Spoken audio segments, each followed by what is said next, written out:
morning. Um, Thursday morning, here we are, back at class. We had a lot of rain last night, so I'm expecting um, slightly cooler weather today. We'll see. Um, it would be a nice break.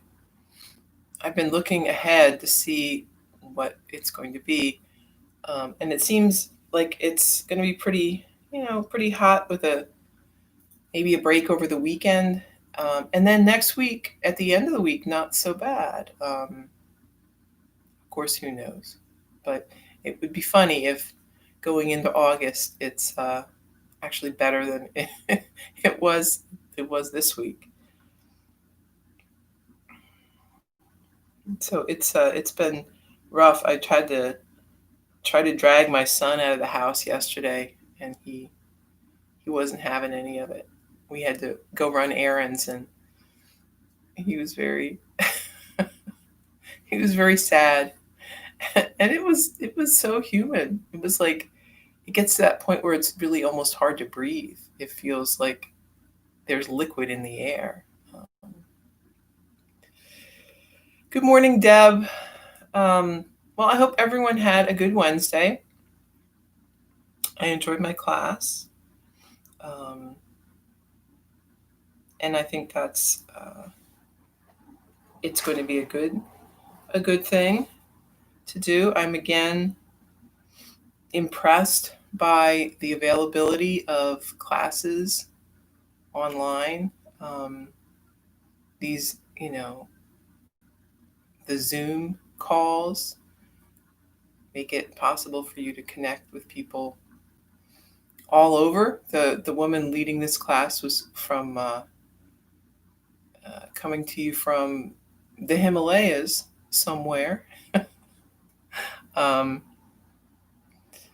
which is pretty amazing to think that you can just get online and see people from all over the world. I remember when I was an exchange student in India, um, the first thing trying to contact the family that I was going to be staying with, we had to telex, which is super old timey, right? But that was how you communicated between countries. And then I think I've mentioned this before. Placing a phone call was, a big event. It took days, if not weeks, to get a phone line, because like it's not even. It doesn't even make sense to us now. But that idea that there was a dedicated line for somebody to make a call now, that's just kind of quaint. So definitely, technology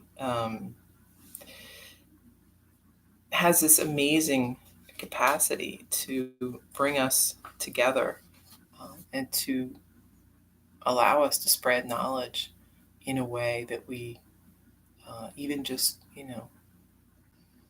10, 20 years ago maybe wasn't possible at all.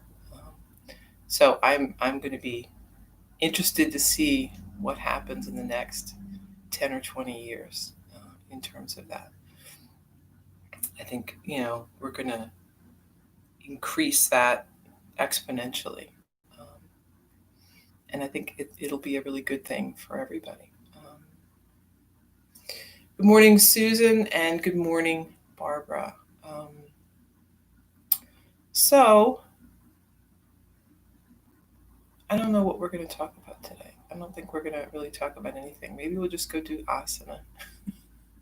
We'll just get started a little earlier than we normally do. What could we talk about? Well, I guess we could talk about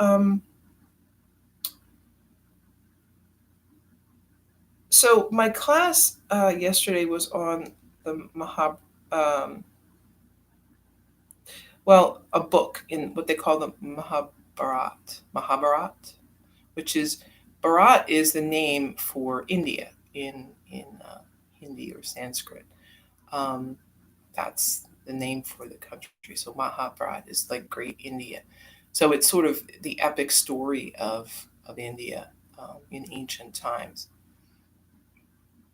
And one of the books in it is called the Bhagavad Gita, and it's the song of our Lord. That's what that means, Bhagavad Gita. Um,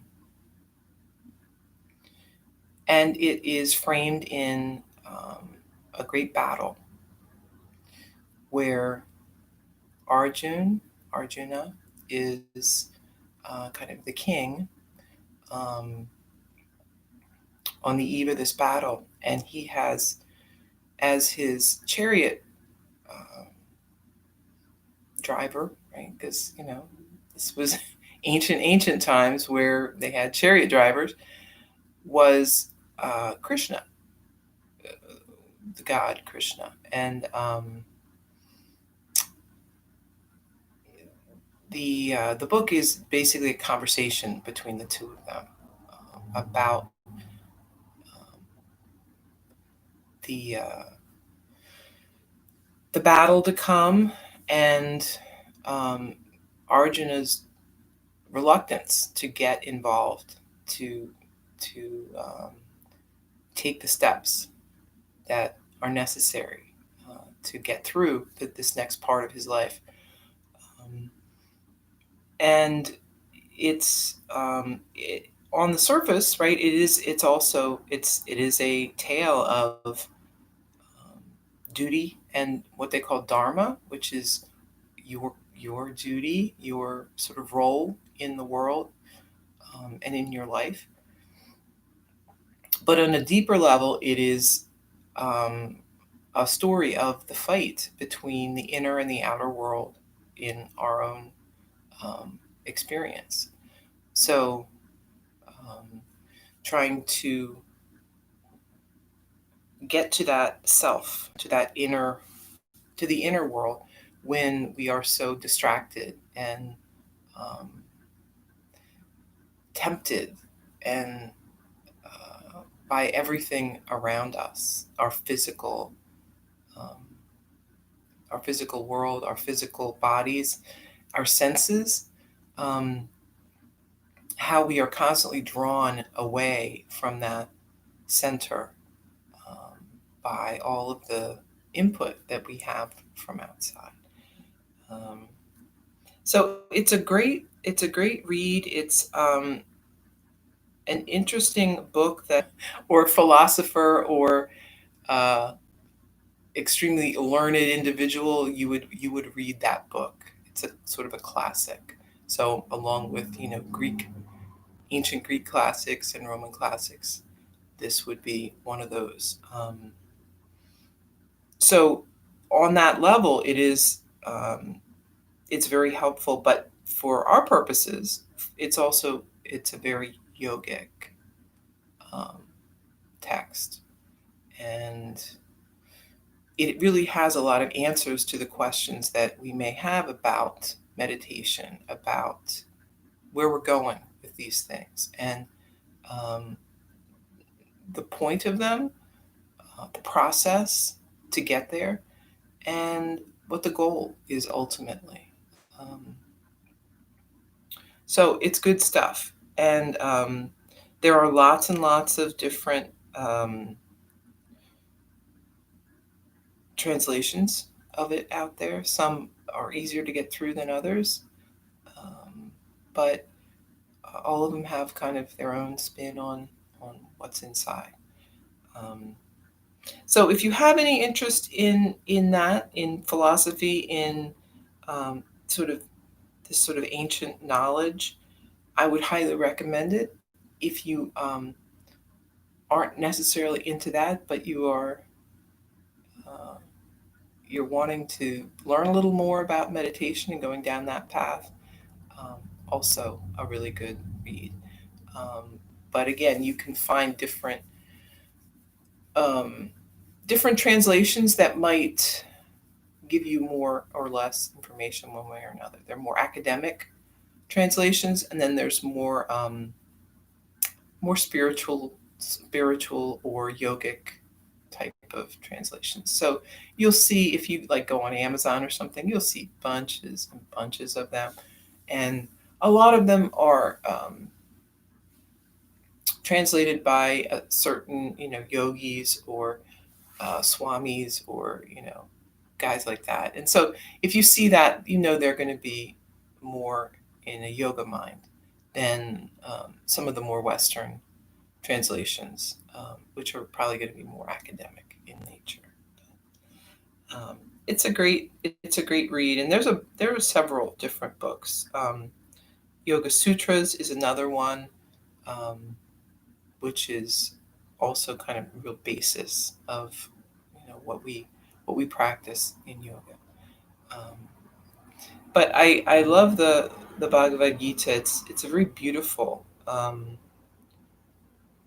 It's very beautiful. It's very sort of lyrical in the way it's written and put together. So it's very enjoyable to read. Um, so I think you'll like it if you are a reader and enjoy those things. And if not, well then just keep meditating and looking within and know that that's really all it is. It's just the story of that struggle, which we all know about, right? We know that struggle. If you've meditated, if you've made any efforts along that line, um, how hard that can be to stay in that place. Um, but I find it very encouraging to know that 5,000 years ago, 10,000 years ago, I don't know, it's been the same struggle, right? People may have different distractions, but they're all distractions, and we're all going down the same path with us, trying to keep our focus within, and not getting carried away by everything on the outer sides.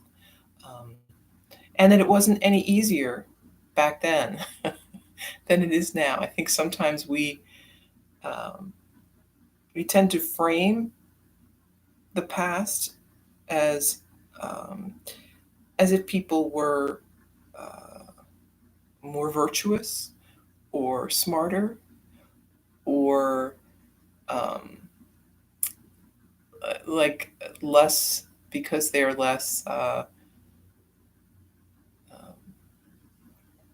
I don't know, maybe less educated, so they think they're simpler people, right? We think that, or we think that somehow maybe they were more religious, so they were better people or something. But in truth, if you look back at history, you'll see that people are just like us. Some people are really virtuous and good. Some people are really bad, and most people are somewhere in between, right? Um, and people struggle with the same things over and over again. I love to read like diaries from uh, years gone by, or um, these kind of letters that people write, and they give you such an interesting picture on just how kind of life was just like it is now. It's just we sort of, I think, look back and maybe romanticize it or make it seem um, a bit more than it was. But really, it's just the same. We're just the same. We haven't changed much.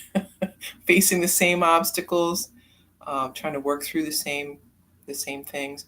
I think we've certainly got it easier now in terms of physical. Um, it's certainly much easier, at least in our Western society, to stay alive than it was in the past. It's not so much of a struggle, which gives us more leisure time, which is good and it's bad, right?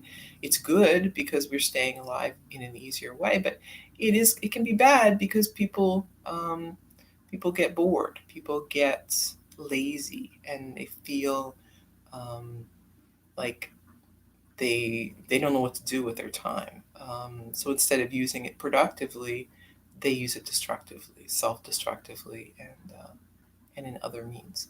Um, so I think one thing that people in the past knew, maybe more than we do, is the virtue of staying busy. That there was some value in keeping yourself occupied. Um, being without purpose and without goals is very destructive, I think, for us in general.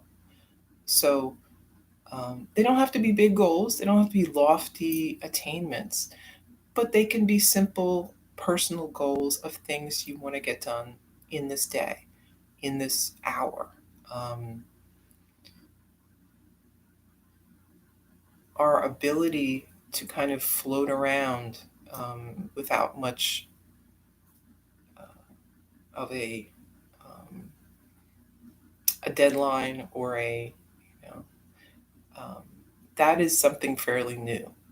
Their life was harder in times past. There were not these sort of, well, I've heard them called dead time, right?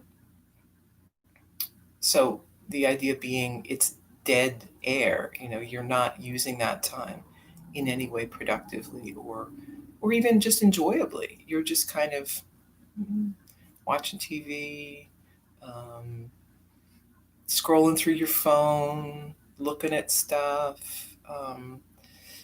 It's easy, and I know you've done it. I've done it too, for hours to go by that way. So at the end of those days, you don't feel good, right? You don't feel like anything. It's actually pretty exhausting um, going through that dead time and not anything. You can't sort of look at the end of the day and be like, oh, okay, yeah, here's what I did today moving into tomorrow. It's just like, tomorrow's going to be more the same. Going to watch Netflix for 8 hours or something like that. I don't know. So minimize that. Don't, get that dead time out of your day. Um, if you want to take an hour to do that, a couple hours, well, it's good, but don't get sucked down that tube. Just because life is easier now doesn't mean we should always take it easy. Um, and one thing too I like about this idea of yoga is knowing what you need and keeping it in balance. So just like we're not going to kill ourselves on the yoga mat, we don't have to kill ourselves in life either. But we got to keep moving. Um, there's no reason to just do nothing. Um, Even if you're not having a great day, you can do something small. There was a thing that I used to do a lot when my kids were young was this idea of 15 minutes to do something. Um, and I still do it now, although I don't feel the need to do it as much because I'm not disturbed as much in what I'm working on. But the idea is 15 minutes, right? So if you feel like, ugh, I can't do this, take 15 minutes and do what you can for 15 minutes, and then stop, go do something else. Um, it's amazing how much you can get done in 15 minutes. Projects that seem overwhelming, um, in 15 minutes can be done. I was just looking at my daughter had left a big mess in her room, and I told her I was going to, if she didn't clean it up, I was going to clean it up, and I was going to charge her for my time. So I did, and when I was really dreading it because I thought, oh, it's going to be terrible. It didn't even take 10 minutes. Um, so using that as like a tool, um, 15 minutes, think about, doing 15 minutes of yoga, like 15 minutes of yoga, a few yoga poses, and a little meditation maybe. If you're struggling with trying to set up a home practice, try that. Um, Same thing with any project that you're trying to get done. Um, just give yourself 15 minutes. And if you are really feeling great, maybe another 15 minutes. But again, that consistent 15 minutes here, and then, not skipping it again. If it's not done, come back the next day or during the week or sometime. But break things down, and we'll make more progress that way. And also that balance, right? So 15 minutes doesn't really allow you to get head over heels into some project where you've torn everything apart in your house and you're just like left with a big disaster, right? You can only get into so much in 15 minutes. And then you have to stop. I remember when my kids were young and I had a friend over, and I don't know what we were doing. We were looking at something in my kitchen and we were trying to figure out what was going on with one area. And we realized that there was plaster up, but that we were pretty sure there was a fireplace under the plaster. You know where this is going, right? So we started hammering away at that to see if we could see. And sure enough, was a fireplace under that plaster. And when my husband came home, it was about half undone. And he said, "There aren't enough things wrong with this house. Now you have to tear a wall down, like, to make more of a mess." Yeah, he was right. But I did find a fireplace, which is pretty cool, in my kitchen. And but it's again, it's not that it's not useful. It just takes up a wall now. That was a nice plain wall. Now I got a fireplace. I don't know. Was it worth it? Maybe. Who knows? It looked cool. But yeah, don't get into things so much. That was probably a mistake. And if I had stopped at 15 minutes, that would have never happened like that. But as it was, I had to keep going, and later on, finish it up. But so, all right. So yes, so I found things to talk about. See, hi Dora, and let's do asana now.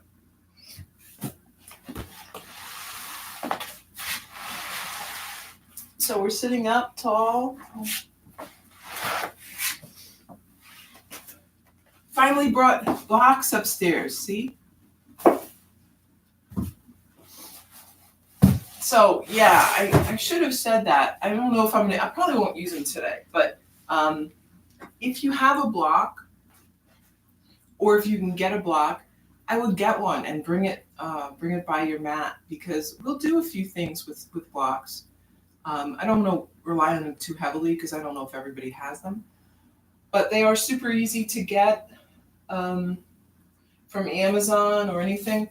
I would say if you want to get one, try for ones, I think this is about 4 inches.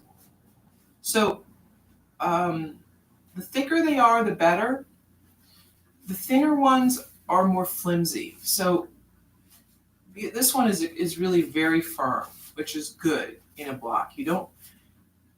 Thinner blocks, that are maybe 2 inches or 3 inches, that makes them very flimsy. And then they aren't as supportive as they should be, which actually isn't very safe. If you're using a block to rest your weight on and things, you want it to be pretty firm. You don't want much wiggle in there. So this is like a foam one. You can get ones made of cork, which are nice. They're heavy, but they're very firm, very solid. You can get ones made of bamboo, I think. Different types of a light wood, which is also nice. But the foam is fine. It's just you want to make sure that it's thick enough that there's some stability to it. Otherwise, they just aren't that useful. So unfortunately, most of the ones that you're going to see like 5 and below, I mean, they're okay, but they're going to be a little flimsy. They're going to bend a little bit when you hold on to them, which isn't the best. But you can get good ones. I have some purple ones that I got from Amazon. It was like a 2-pack. Maybe it was like $8 or something. So they aren't very expensive. And they're useful. I have them around for different things. maybe we'll do that today. So if you have a block, you can go get it while I'm talking here, if you don't have it with you. But there's a nice thing you can do with the block to kind of reset your pelvis if things have gotten out of alignment a little bit. And I have these around the house to do that whenever I feel like I need it. If I don't have time to go to the chiropractor, or if I don't think I'm quite at that point yet where I need to go, I always think that, even though I probably am, just because it's a long drive. All right, so sitting and breathing, relax the shoulders.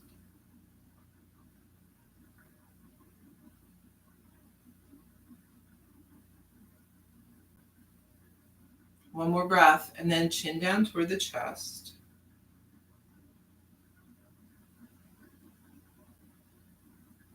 Move the head around, make a big circle.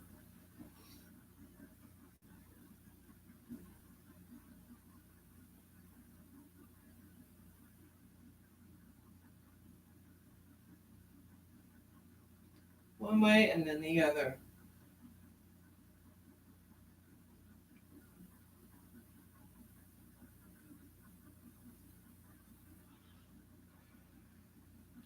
Back to center. Take a breath in, lean forward. And then we're moving around.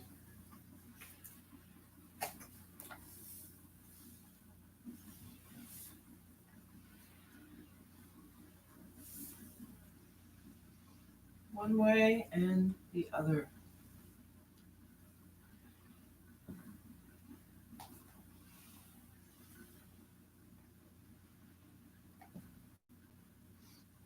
Back up to your seat.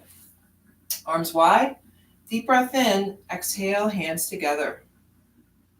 Inhale wide.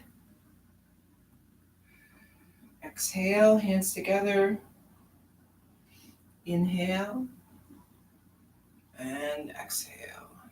Interlace the fingers. Lift the hands, gaze up.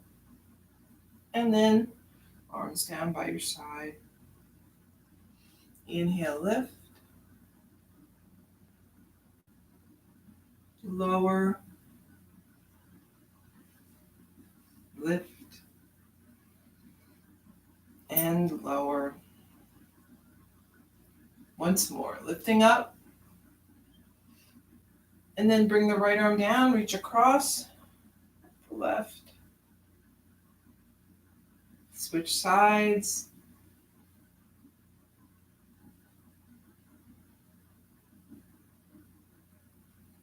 And back up. Lift the shoulders, roll back. And forward.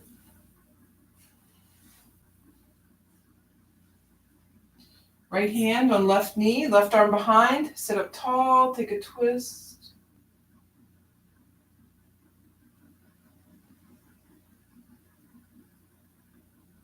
Back to center. And switch.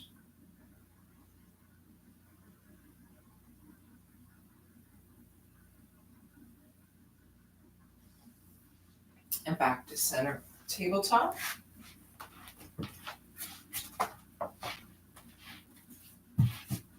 Sit back on the heels, child's pose.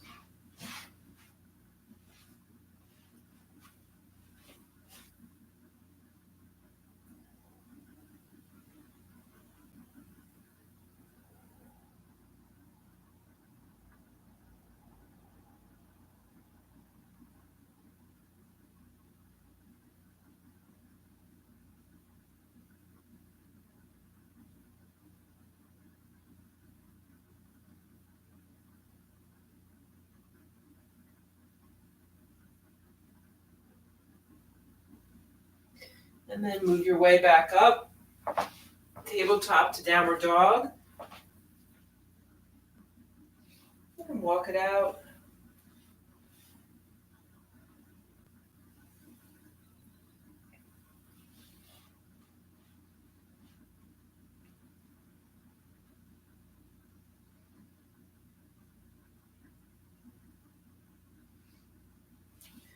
And Step the feet up.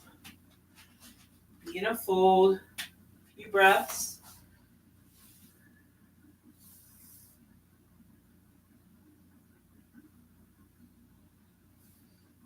And then rising up.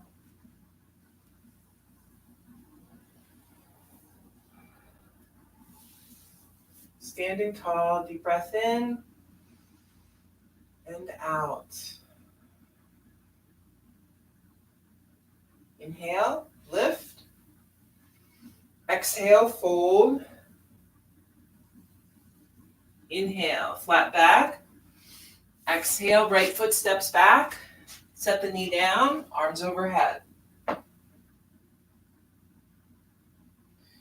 Hands to the mat, moving back. Downward dog. Inhale, high plank. Exhale, lower down.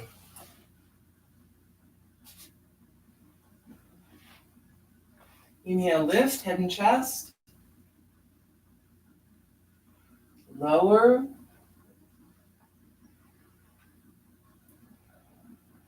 Inhale, lift. Lower.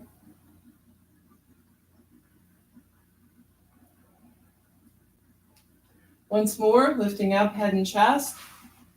Or you could come all the way up, upward dog.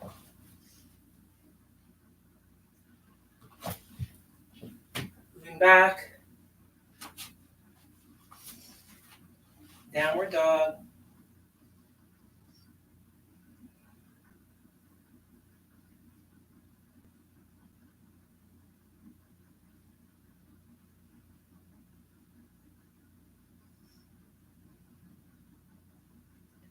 Take one more breath here. And then step, right foot up. Drop the knee. Arms overhead. Hands down to the mat. Step the back foot up.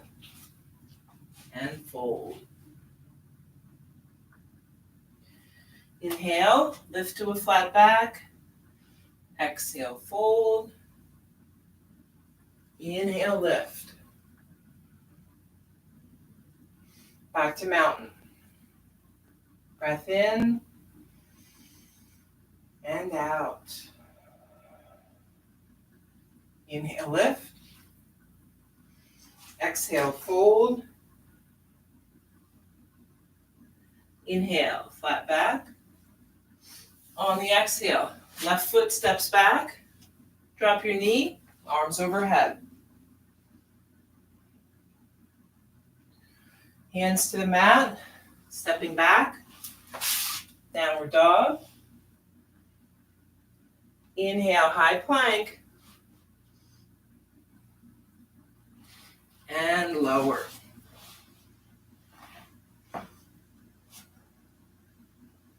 Inhale, lift, head and chest. Lower.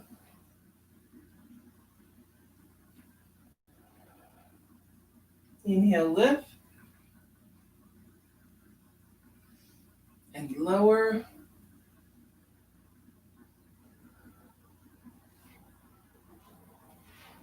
Once more, lift, either head and chest or upward dog.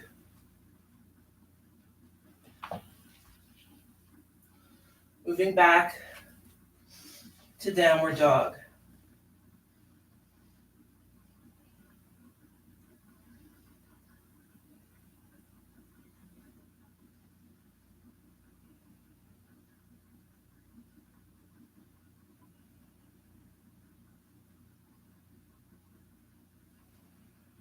Take one more breath here, then step left foot up. Drop the knee on the right, arms overhead, and then hands down to the mat.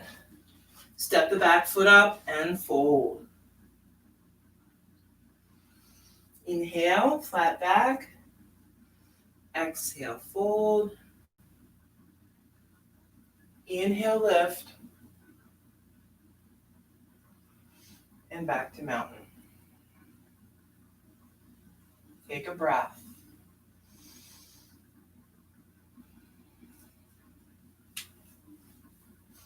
And let's do a couple balance. So starting with tree, standing on the left foot, right foot, maybe the kickstand, maybe further up. Nice and upright with the body, shoulders back, steady gaze. Keep breathing. Make sure you're not holding your breath or holding a lot of tension in the jaw or the shoulders. I feel pretty relaxed here.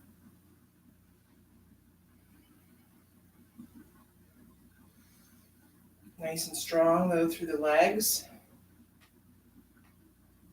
the body. And then set the foot back down. Switching the side, so shifting the weight onto the right side. We'll have the left foot in wherever it feels comfortable. So if you are doing kickstand, you can always experiment then with lifting up your toes. Right? So when you have your toes lifted, you're just standing on one foot, right? You're just not doing this elaborate thing with the other foot. Sometimes what you're doing with the lifted leg distracts you from what is going on with that standing leg. Right?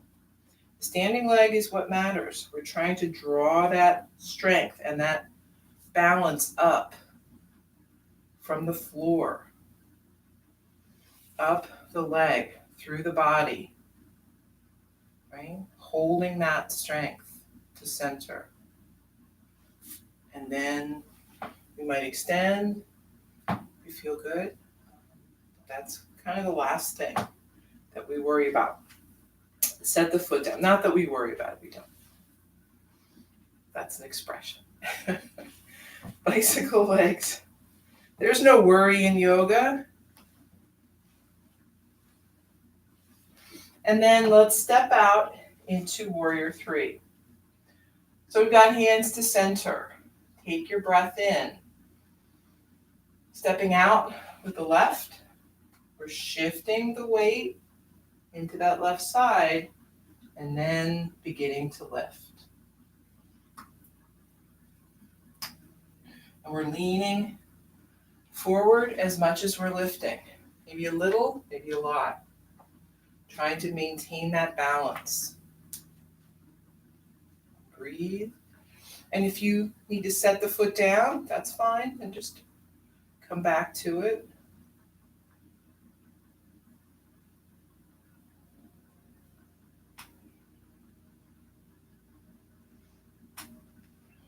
Set your foot back down. And we'll work on the right side. Same thing, except stepping out right. And lifting. So if you aren't feeling very steady and you have the foot touching in the back, that's fine. You can, again, kind of experiment with lifting it up.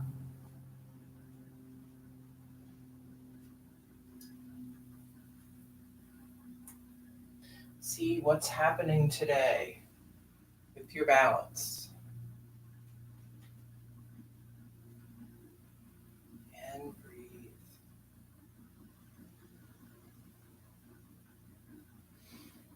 And then set the foot back down. And let's come on up top of the mat. Lift the arms overhead. We're going to interlace the fingers, flip the palms. Lean back a little. And then fold forward.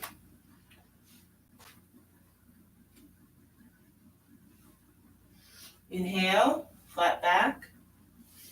Exhale, stepping back to downward dog.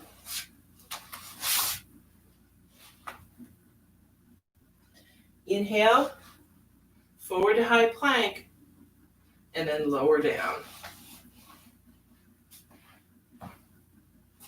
Head turns right, arms by your side. Take a few breaths.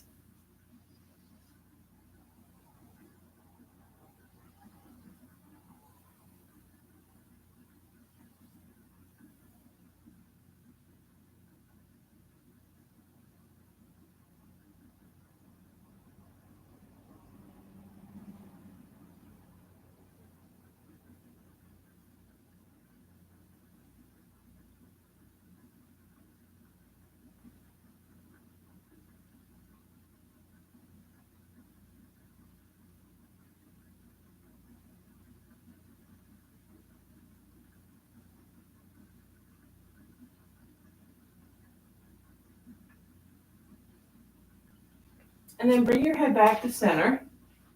You've got arms by your side. Flip the palms. So if you have a block here, you could bring the block, set it on your rear end here, and then we're going to reach back to grab a hold of the block. So we've got the block, sideways.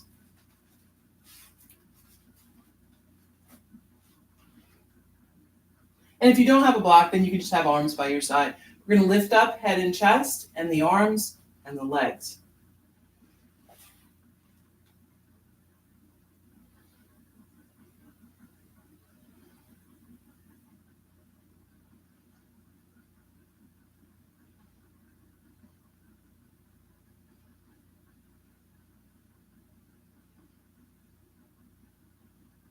And lower down.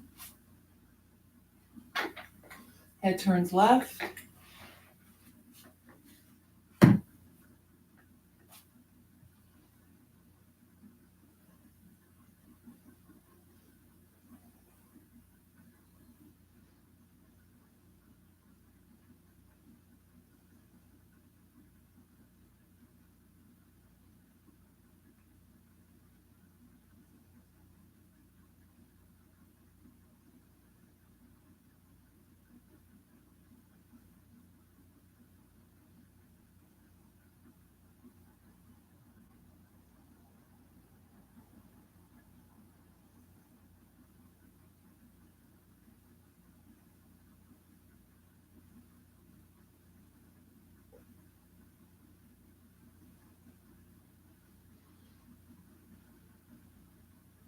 Head back to center. And then let's start moving up the tabletop.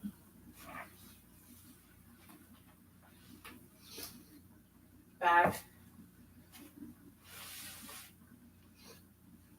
Child's pose.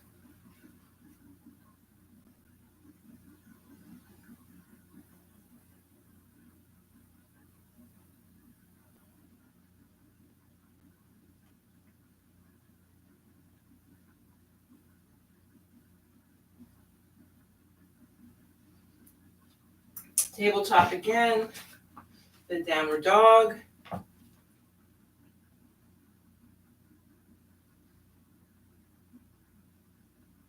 Walk the feet up. And come on down to a seat. Soles of the feet together. Sitting up tall. Leaning forward. So if you have your block, you might be able to rest a forehead on it. Maybe you need 2 blocks. Or maybe you're even lower. I don't know. See what works for you.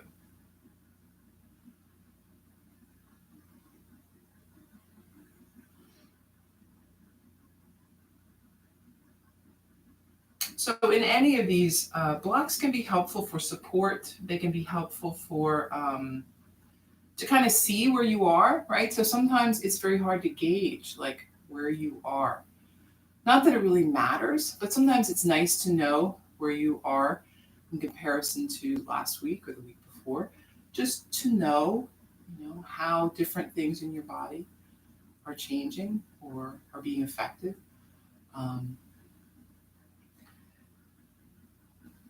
So the block can give you that kind of feedback, right? When you can't necessarily see where you are, okay, I could touch my head here at one point. Maybe now something's changed and I can't do that. Not, again, to criticize yourself or worry a lot about it, but just to give yourself some feedback about what's going on with your body. Let's bring left leg under, so the knees pointing out. Right leg comes on top. We're sitting up tall. There we go. Take a breath in and fold. So as long as you're feeling some stretch along this outer part of the leg, it doesn't really matter. Maybe you can't fold much at all. Maybe you're kind of up here, but you feel a stretch. That's all right. That's all we're doing. We're just trying to work a stretch through that outer part of the leg. And if your flexibility is deeper, you're going to have to move a little more to make that happen. Come on back up. Right leg under, left leg on top. Deep breath and fold. So we're all trying to get the same thing from the pose. It's just our bodies are going to get there in different ways.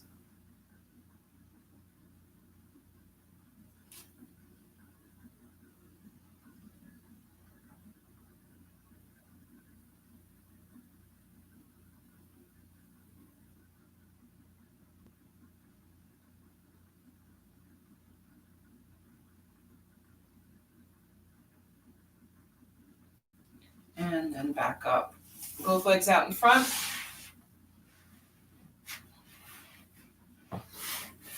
So when you have legs extended, you may find that your knees are slightly bent, or that when you fold, you feel like the need to bend your knees a little bit. And that's fine, right? That probably just means that the hamstrings are tight.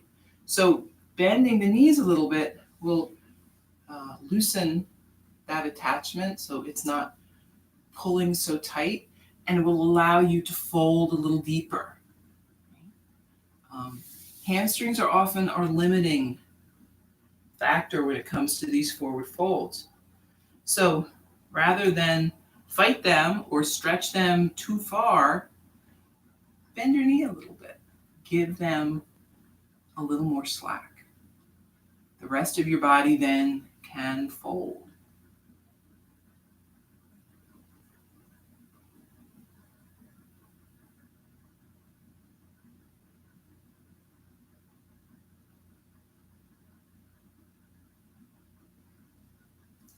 Moving back up, let's bend the knees. Soles of feet to the mat. If you do have a block, bring it by your side so that you can reach it. And then we're lower down or rock back, resting on your back on the mat. Take a few breaths.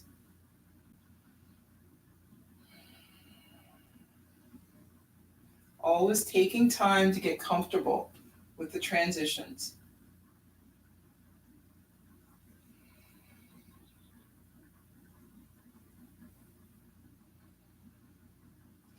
And then right knee is bent. We're going to bring the right ankle on top of the left knee.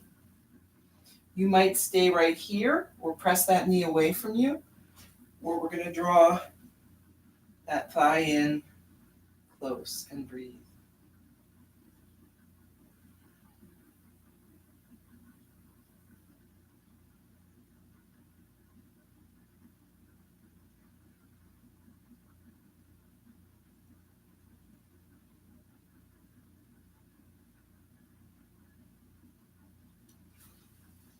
And then set your foot down. We're going to keep that right ankle on top of the knee, and then start to lower that left knee down. Right foot is coming along with it for a twist.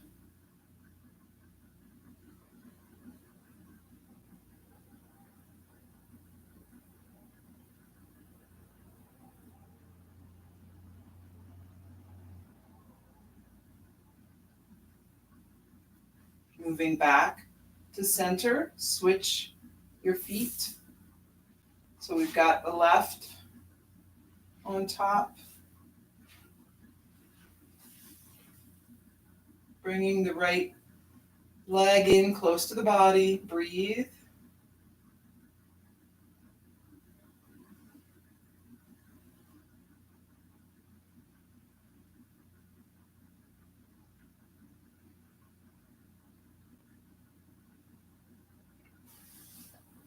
And then set the foot down.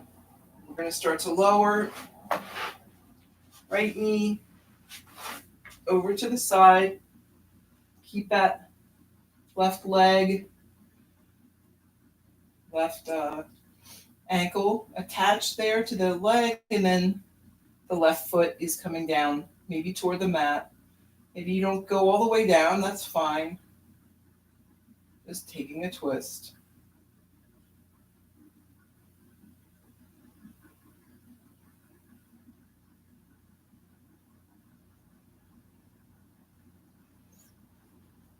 Bringing yourself back to center. And we're going to do supported bridge here. So you've got your block, if you've got your block. If you don't have your block, you could do regular bridge, or you could just kind of hang out here if you want to. That's fine. So we've got the block, flat side, right? So you could do it this high, right? That's about 4 inches. You might want to go like this. This is more like 6 or 7 inches, right? You could go all the way like this. That's a lot. So it's up to you. I'm just going to do the 4-inch one, but we're going to lift the hips up, slide the block under, and then we're just resting down. So the tendency with this is frequently to go too high up. So we're under the back. We don't want that. We want to be under the pelvis. So if it feels uncomfortable, you feel kind of pinchy, just move the block further down. It's probably further than you think it is. And then you want to feel nice and supported and comfortable here. So you can stay with knees bent. You could try extending the legs out. Some people like how that feels. It's not my favorite, so I don't usually stay here very long. But you can kind of play around with that. You could also press your hands by the side to kind of give yourself a little support here, and then maybe lift up the knees.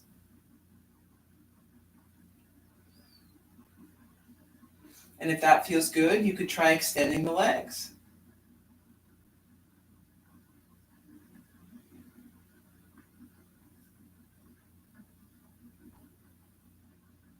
So if something starts not feeling good here, you can always come out of it and adjust the block a little. See how you can make it feel better. And you can just play around with that and try some different things. Some people turn the block sideways. So instead of going across, it's this way. I prefer it this way though. It feels more supportive to me.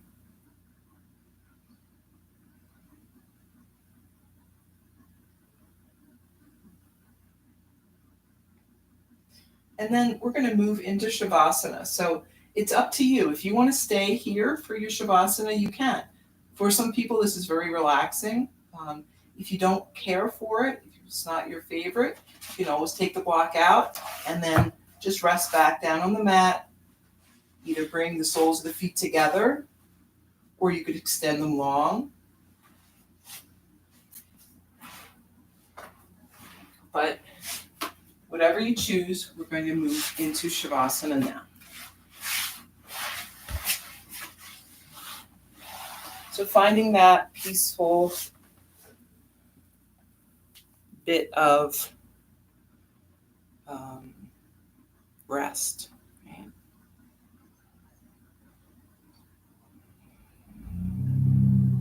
We can think of Shavasana as rest. Even though we're not sleeping, we are at peace. we're not doing anything. We're not anticipating. We're not planning or trying to figure something out. We are simply existing. You're breathing, but you don't even have to focus on the breath.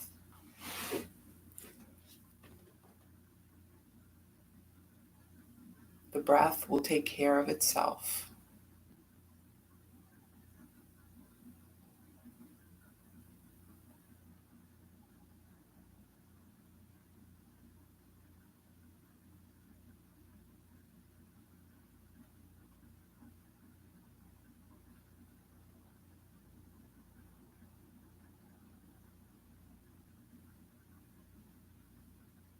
Keeping the mind in a light focus.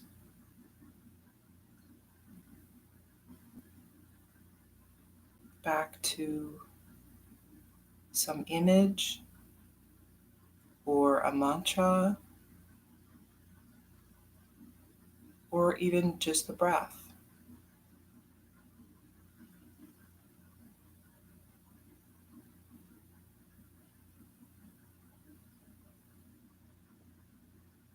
So our mind is constantly producing thoughts. When we give it a simple task, like focusing on something, it tends to relax. There's less activity. We are calming the mind with this simple directive, I guess. And if other thoughts creep in, just set them aside, come back to that focus.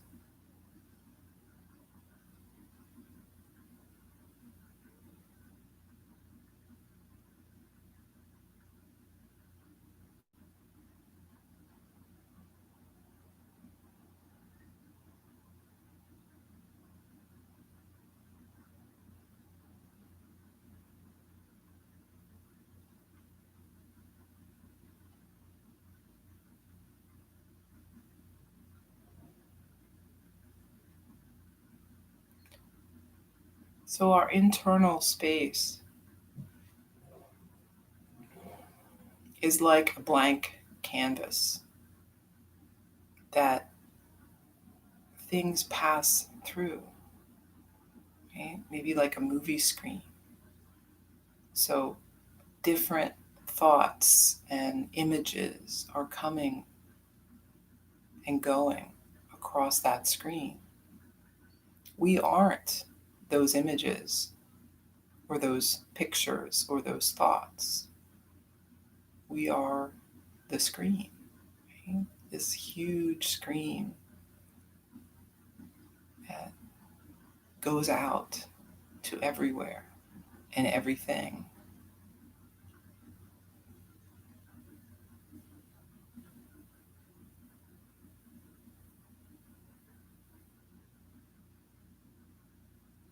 So the thoughts and the images and the words, they don't change the screen. We just see them, experience them, and then they pass on to be replaced by new ones.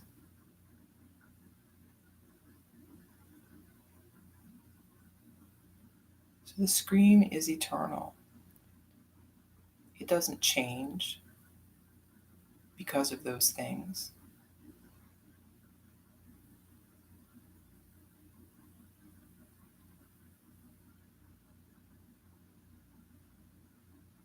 So we want to make sure that we understand that we are not our thoughts. We are not our feelings, our emotions. We experience them, but they aren't who we are. They don't define us. We can be angry. I'm sorry. I mean to say, we can feel anger and justified anger when something happens that is upsetting. But that does not make us angry. We are not an angry person. We experience anger. We may worry, but that does not mean that we are a worried person. We simply are experiencing a very sensible emotion given whatever circumstance we might be in.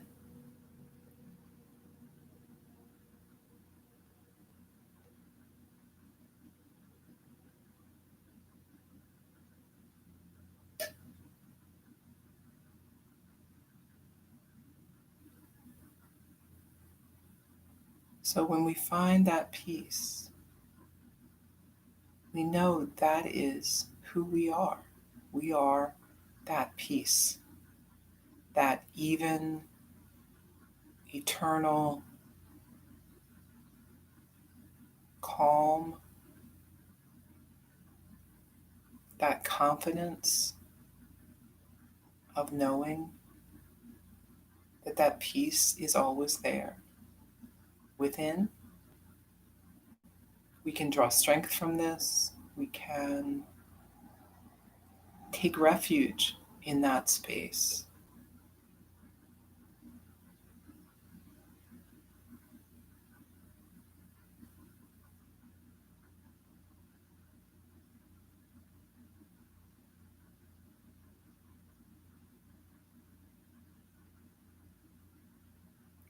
We want to experience our life, experience feelings and challenges and relationships, all of those things. We want to live fully in the world, but know that we are not of the world. We are something bigger. All of us, each and every one of us.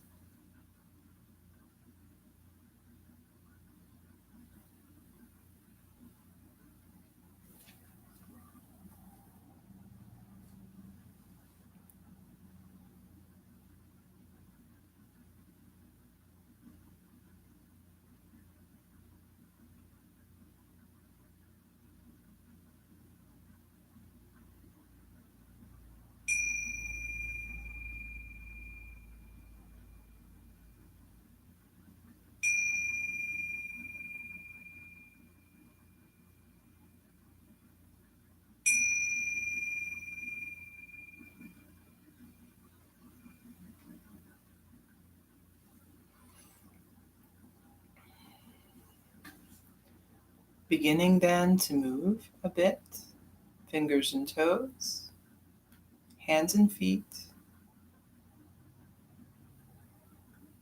maybe stretching if you feel like it, and then making your way up to a seat. We can bring hands together, deep breath in and out.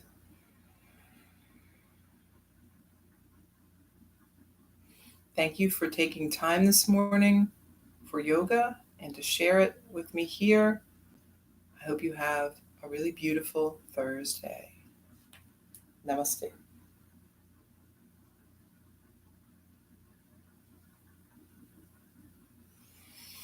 Thank you. Well, I hope you have a good day and stay cool.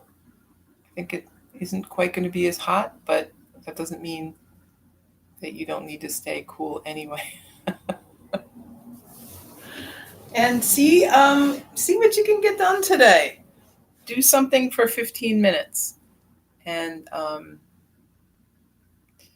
think sometimes what can be especially helpful, especially if you're feeling a little demotivated or like things are kind of piling up, is to set your expectations lower. Right? High expectations are oftentimes a real deterrent to getting things done. Um, My husband likes to say, perfect is the enemy of good. And uh, I'm sorry, perfect is the enemy of done or good. Um, so I know in my own life, have had times where that desire to do something perfectly, or the knowledge that I won't be able to do something perfectly, either I don't know really what I'm doing, or I just know I don't have quite the right tools, or there's something that's just not quite right, it stops me from doing anything, which is pretty silly, right? Um, do what you can. Don't expect perfection. Don't expect everything to get done at once. Take some steps. Um, and then tomorrow you take a few more, and so on and so on. Um, don't let the size of the job or the size of the project that you want to get done deter you. Everything is one step at a time. Even the pyramids were built one block at a time. It just took a very long time. But that's okay because we have plenty of time. So see what you can do one block at a time. All right, I'm going to go. I'll be back tomorrow because it's Friday, and I will see you then.